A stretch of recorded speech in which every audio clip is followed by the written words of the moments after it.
अस्सलाम वालेकुम। Welcome to my YouTube channel. आज मैं अपने चैनल पर बहुत ही शानदार, बिल्कुल बाज़ार जैसे गोलगप्पों की रेसिपी लेकर आई हूँ। ये जैसे हम बाज़ार से गोलगप्पे खाते हैं, ये बिल्कुल वैसे ही घर में बन के तैयार हो जाते हैं। आप रेसिपी को एंड तक फॉलो कीजिएगा तो आप भी ऐसे ही शानदार गोलगप्पे अपने घर में तैयार कर सकते हैं। इसके साथ ही अगर अब तक मेरे चैनल को सब्सक्राइब नहीं किया है तो मेरे चैनल को सब्सक्राइब कर दें और बेल का आइकन भी प्रेस कर दें। आइए रेसिपी स्टार्ट करते हैं। बिस्मिल्लाहिर्रहमानिर्रहीम। हम यहाँ पर 200 ग्राम सूजी लेंगे और 2 टेबल स्पून इसमें मैदा ऐड कर लेंगे। नमक हम हाफ टी स्पून ही ऐड करेंगे। इसके बाद इसे जिस तरह हम आटा गूंथते हैं इस तरह हम थोड़ा थोड़ा पानी डालकर पहले स्पून से तमाम सूजी को पानी के साथ मिक्स करेंगे। इसके बाद हम इसे इकट्ठा करके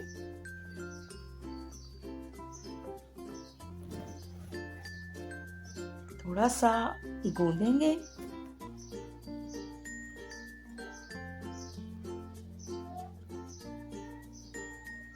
और फिर हम इसे रेस्ट के लिए रख देंगे।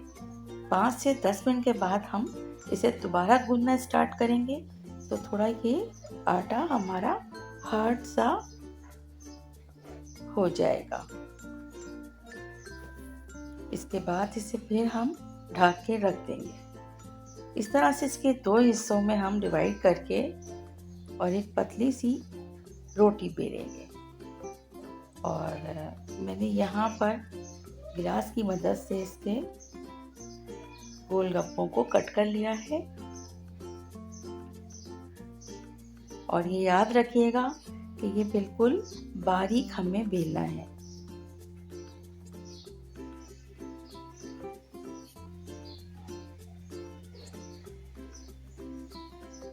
बिल्कुल थिन सी रोटी इसकी बेल कर हमें ये कट कर लेना है। और इसके बाद हम इसे 1 बाय 1 फ्राई करेंगे। फ्राई करने की टेक्निक भी यही है कि पहले एक साइड से ये जब सिक जाता है तो फिर स्पून से हम अपर साइड पर गरम ऑयल को डालते जाएंगे। और ये देखिए ज़बरदस्त सा इसका कलर सामने आ गया है।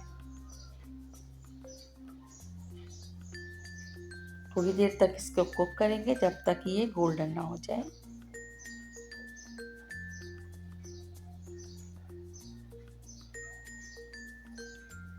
इस तरह से हम सारे गोलगप्पे फ्राई करते जाएंगे।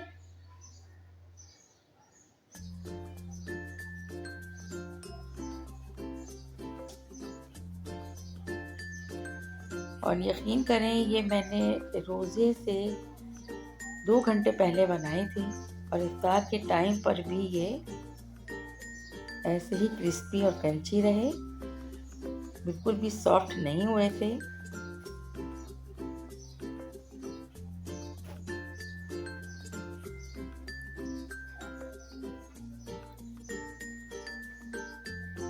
अच्छा, इसकी सर्विंग में जो मैंने चटनियाँ डाली हैं, एक तो ग्रीन चटनी जिसकी रेसिपी मैं अपने चैनल पे दे चुकी हूँ।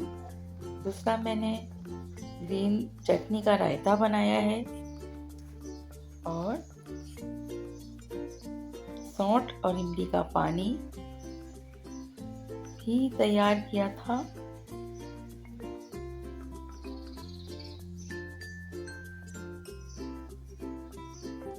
बिल्कुल बाजार जैसे ये गोलगप्पे घर में बनकर तैयार हो जाते हैं।